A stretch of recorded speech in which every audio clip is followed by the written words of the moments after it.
Hi guys! Welcome back to my channel. So for today's video ay magtuturo ako sa inyo ng isang idea kung saan natin pwedeng ilagay yung mga ginawa natin na passport invitation. So isang sample lang ito na pwedeng magkaroon kayo ng idea kung sakali na gusto ninyo itong gamitin or gusto ninyo ito nagayahin na paglalagyan ng inyong passport invitation. So ang tinutukoy ko ay this one. So gumawa ako ng ito. Sample ko lang na kulay itong kulay na ito. Pero of course, pwede kayong gumamit. Depende yon sa kulay ng inyong invitation. So, white lang yung ginamit ko and ganito yung kanyang itsura. So, kung ayaw ninyo na naka-ribbon lang yung inyong passport invitation, pwede ninyo nagayahin itong ginawa ko na paglalagyan nitong ating invitation. So, sobrang dali ko lang siya na ginawa and ipapakita ko sa inyo kung ano yung mga materials na ginamit ko. So, yung mga materials na ginamit ko ay of course yung specialty board. So, depende sa inyo yun kung anong kulay. So, ito ay 230 GSM. So, depende na din siguro sa inyo yun kung gaano nga ba kakapal yung gusto ninyong gamitin para doon sa ating parang envelope. Hindi ko alam kung anong tawag dito. So, tawagin na lang siguro nating envelope since lalagyan siya nitong ating invitation. So, of course, kailangan natin ng specialty board. Kailangan natin ng pang-mark or marker. So, pwedeng ballpen, pencil. So, depende sa inyo yon. And of course, yung ruler. And gunting or pwede din yung cutter. Kakailanganin din natin ng ribbon. So, ito yung ginamit ko na ribbon since red yung aking invitation. So, of course, red din yung gagamitin ko or yung ginamit ko na ribbon. And double-sided tape or pwede din na kahit anong pandikit, pwedeng blue, depende sa inyo yun kung ano yung gusto nyo gamitin pandikit. So, ito yung ginamit ko. So, yun lang yung mga materials na kakailanganin natin para magawa itong ating envelope para sa ating passport invitation. So, i-prepare nyo na yung mga materials na kailangan natin and i-start na natin kung paano ito gawin. So, ito yung gagamitin ko na paper. Sample lang ito. This is specialty board na 230 GSM. Ayan. So, pwede kayong gumamit kahit na anong specialty board na gusto ninyo. And, ito, white lang yung gagamitin ko. Pero kayo, of course, pwede kayong gumamit ng any color. Depende sa color motif ng inyong passport invitation. So, kukuha lang ako ng isa. So, i-prepare nyo na din yung inyong paper. So, ito ay matte finish. Ayan, hindi siya glossy. And of course, kailangan natin ng pang-mark or marker. So, pencil sana kaso hindi ko manap yung pencil ko. And of course, ruler. Ayan, so ipapakita ko sa inyo yung mga sukat na kakailanganin natin. So, una, ayan, naka-landscape. Start tayo sa pagsukat dito.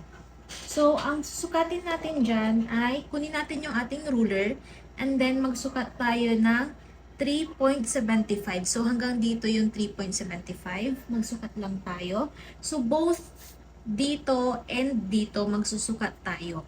Ayan. So, nakahiga yung aking paper ha. Ayan. Nakahiga siya.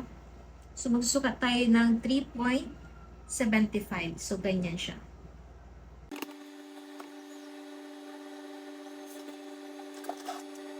And then, guguhitan ko siya para yun yung magiging mark ko. Ayan. So, meron na akong isang parang rectangle dyan. Next naman ay magsusukat ako ng 7.25. So, nasa inches ako ha. 7.25 inches. Inches yung lagi kong ginagamit. Ayan. So, 7.25. And ditong side, tsaka ditong side ko naman siya lalagyan. Pagkatapos, ay of course, guguhitan ko siya. Ayan. So, ganyan na yung lines na dapat meron na tayo. Next naman ay magdadagdag ako ng 2 inches pa dito. So, parang maglalagay pa ako ng 2 inches dito and 2 inches naman dito. So, ito yung 2 inches. Ito yung 2 inches natin. And of course, lalagyan ulit natin ng line. And Magsusukat ulit ako ng 7.25 ulit para naman ditong side. Para makuha natin ng pantay ito dahil dapat connecting itong dalawang to. Ayan, so na-connect ko na. Next naman ay magsusukat ako ng 3.75. So ito yung 3.75 dito. Magsusukat naman ako ditong side. Ayan, yung nasa gitna na line natin. Sukat ako ng 3.75. And then, magsusukat ako ng 2.5. So, ito yung 2.5. And then, ditong side naman siya sa labas. And then, i-connect natin yung dalawang line na yon. Ayan, so ganyan yung kanyang itsura. Next naman ay kukuha ko ng 1/2 inch. So, ito yung 1/2 inch. Yan, ito yung 1/2 inch. And maglalagay ako dito and dito.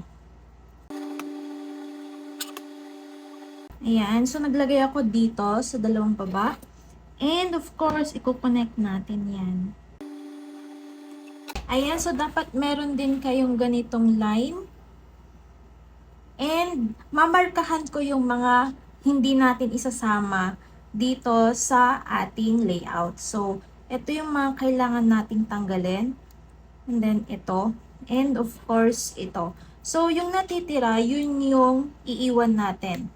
Yan. So, yun yung mga kailangan natin. And of course, magagamit pa natin ito para sa isa pang ganito sa ginawa natin. So, ngayon naman ay ikakat na natin ito. So, ito na yung layout and gagamit na lang ako ng paper cutter para mas mabilis. Pero, pwede din yung gunting. So, ikat na natin lahat. Basta wag nyo lang isama itong mga minarkahan ko dito sa baba.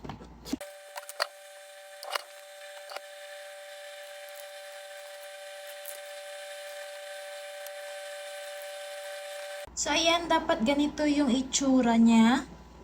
Ayan. And ang susunod na gagawin naman natin ay ifo-fold natin ito papasok na ganyan. And ito naman, pataas na ganyan. Ayan. So, dapat ganyan siya. And ito naman, paganyan. Okay. So, ganyan siya.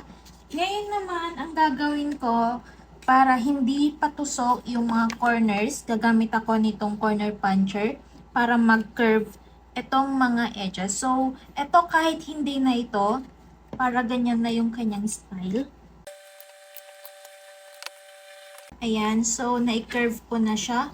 Ngayon naman ay ito yung nandito sa baba. Lalagyan natin yan ng double-sided tape or glue or kung ano mang pandikit ang available sa inyo. And then, ifo-fold natin na paganyan. So, gagamit ako nitong double-sided tape. Dahil ito yung meron ako. And then, lalagyan ko ito dito.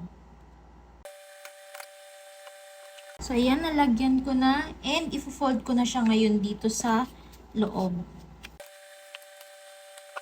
So, ayan, na-fold ko na siya.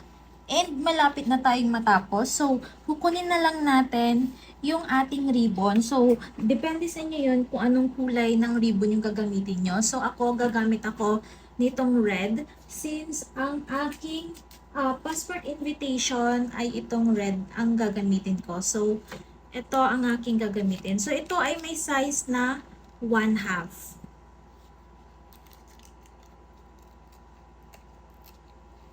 Ayan. So, 1/2 yung size niya. So, kukuha lang tayo ng tamang sukat nitong ating ribbon. Ayan. And, ilalagay natin itong ating ginawa na parang envelope niya. Pagkatapos ay kakat natin yung ating ribbon.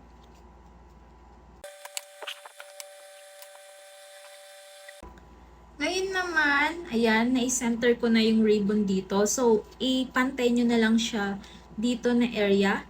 Pagkatapos, hinahawakan ko siya dito dahil lalagyan ko siya ng double-sided tape dito para hindi siya matanggal. Ayan. And then, i-ribbon na lang natin ito.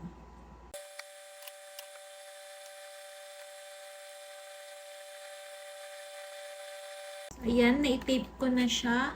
And ngayon naman ay i-ribbon na natin itong ating ribbon. Ayan, so naka-double knot muna siya bago ko siya i-ribbon para sure na hindi matanggal yung aking pagkaka-ribbon. So ayan, na-i-ribbon ko na siya and babawasan ko na lang yung buntot ng kanyang ribbon.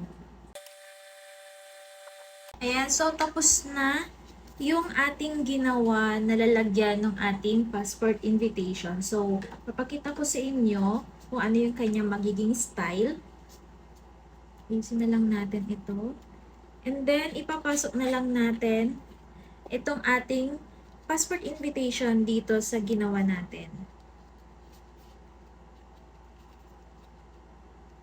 Ayan. So, meron na tayong lalagyan nitong ating passport invitation. So, pwede nyo nang ibigay ng ganito. Pumili na lang kayo ng paper na gusto ninyong gamitin para dito sa ating folder or dito sa ating envelope.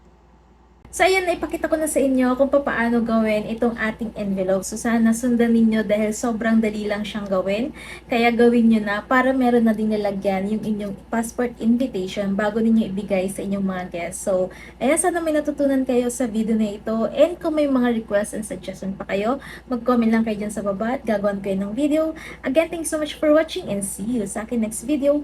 Don't forget to like and subscribe. Bye!